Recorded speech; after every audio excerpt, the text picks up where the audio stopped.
Hello बच्चों, let's see the question. The question says unpolarized light of intensity 32 watt per meter square passes through three polarizers such that the transmission axis of last polarizer is crossed with the first. समझ रहे हैं? Last की जो है वो first के साथ cross हो रहा है यहाँ पर. If the intensity of the emerging light is 3 watt per meter square, ठीक है? What is the angle between the transmission axis of the first two polarizer? And second question is कि at what angle will the transmitted intensity be maximum. तो दोनों के बारे में हमें बात करनी है यहाँ पर. तो यहाँ पर जो हमारा कॉन्सेप्ट लगेगा, की कॉन्सेप्ट लगेगा, दैट की कॉन्सेप्ट विल बी, देखिए यहाँ पर हम अप्लाई करेंगे मेलस लॉ. ठीक है, तो ये क्या कहता है, देखिए ये कहता है I is equal to I naught cos square theta. ये हमारा होगा यहाँ पर की कॉन्सेप्ट. अब चलिए क्वेश्चन की तरफ बढ़ते हैं थोड़ा सा सॉल्व करने पर. तो यहाँ पर अगर मैं मान लेता हूं, इफ यू कंसीडर कि थीटा जो है, थीटा क्या है, theta is the angle between P1 and P2. P1 और P2 जो पोलराइजर्स हैं उनके बीच में एंगल थीटा है. तो फिर मैं बोल देता हूं कि जो फाई है, phi is the angle between P2 and P3.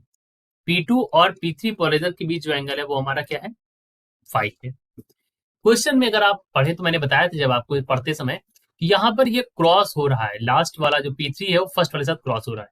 यानी कि P3 और P1 के बीच जो हमारा जो है क्रॉस हो रहा है. यानी क्रॉस होने का मतलब है जब दो पोलराइजर क्रॉस करते हैं, इसका मतलब उनके बीच की जो एंगल है वो कितना है, 90. राइट. अच्छा, अगर क्रॉस करेंगे तो यहाँ पर कंडीशन क्या बनेगी बच्चों, कंडीशन ये बनेगी कि थीटा प्लस फाई जो हो जाएगा that is equal to 90 degree. Right.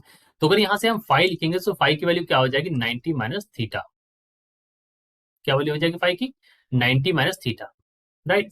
तो ये मैंने लिख दिया यहाँ पर. अब आगे चलते हैं, थोड़ा सा और इसको सॉल्व करते हैं. तो क्या हो जाएगा यहाँ पर, अब हम लगाएंगे मेलस लॉ. और हमें पता है कि अगर फर्स्ट पोलराइजर से जब पास होगा, सो I1 से जब I1 के लिए जब हम पता करेंगे, so I1 is equal to I naught by two. I naught की वैल्यू आपको दे रखी है. आई नॉट बच्चों होता क्या है, इंटेंसिटी ऑफ अनपोलराइज्ड लाइट होती है, वो 32 दे रखी है. 2 से डिवाइड करेंगे 16 आ जाएगा, 16 वॉट पर मीटर स्क्वायर, ये वैल्यू आ जाएगी.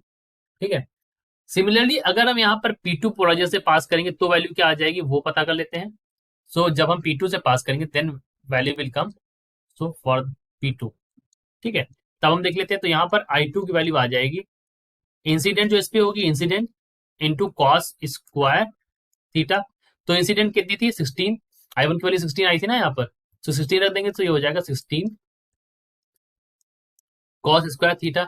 सिमिलरली अगर हम P3 के लिए चेक करेंगे, so for the case of P3 यहाँ पर वैल्यू क्या आ जाएगी, the value for the P3 will be I3 is equal to, यहाँ पर हो जाएगा I इंसिडेंट ऑन इट, और ये हो जाएगा कॉस स्क्वायर फाई यहाँ पर हो जाएगा. क्यों, ठीक है, यहाँ पर एंगल कितना हो जाएगा, फाई. तो ये वैल्यू हो जाएगी आपकी 16 कॉस स्क्वायर थीटा, ये वैल्यू थी, ये इंसिडेंट होगी इस पे, और यहाँ पर कॉस स्क्वायर फाइव. तो दो वैल्यूज हमारे पास हो जाती है यहाँ से, कॉस स्क्वायर थीटा और कॉस स्क्वायर फाइव. ठीक है. अब क्वेश्चन में दे रखा है इसकी value, the intensity of emergent light, यहाँ इसके बाद इमर्ज होगी लाइट बाहर की ओर, वो 3 दे रखी है. ठीक है. तो अगर ये 3 दे रखी है तो कैसे होगा, यहाँ पर हम लिख सकते हैं that I3 is equal to 3. Right. तो हम यहाँ पर लिख सकते हैं कि 16 cos square theta cos square five is equal to 3. Right. Solve करते हैं इसको आगे. फाइव की वैल्यू है 90 माइनस थीटा, तो यहां पर लिख सकते हैं 16 कॉस स्क्वायर थीटा, और यहां पर हो जाएगा cos 90 minus theta is equal to 3. तो ये फॉर्म बन जाएगा हमारा, देखिए कॉस थीटा और साइन थीटा 2, तो यहां पर लिख सकता हूं मैं, ये वैल्यू आपकी बन जाएगी 4, और यहां पर हो जाएगा साइन 2 थीटा का whole square is equal to 3. तो अगर आप इसको सॉल्व करें और स्क्वायर रूट लगा दें तो वैल्यू क्या आ जाएगी, यहां से वैल्यू आपको मिलेगी 2 sine 2 theta is equal to square root of 3. ठीक है.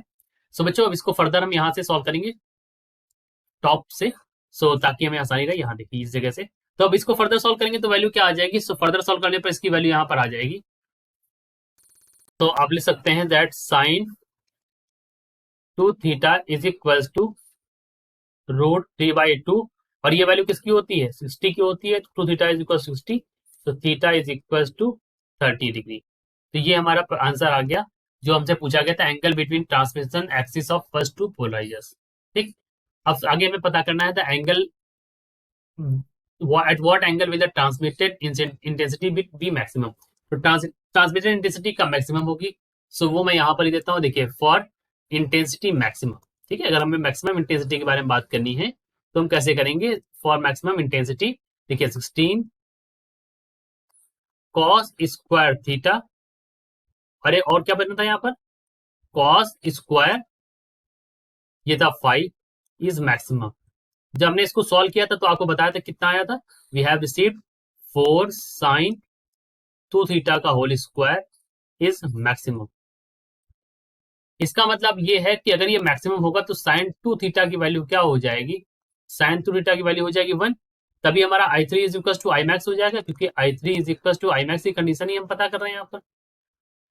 तो अगर देखें तो ये कितना साइन कितने पर होता है, 2 थीटा बराबर यहाँ पर हो जाएगा 90। तो थीटा इज इक्वल टू क्या आ जाएगा, थीटा इज इक्वल टू आ जाएगा आपका 45 डिग्री। तो यही हमारा एंगल होगा। So these are our answers, I hope you understood it well. Best of luck.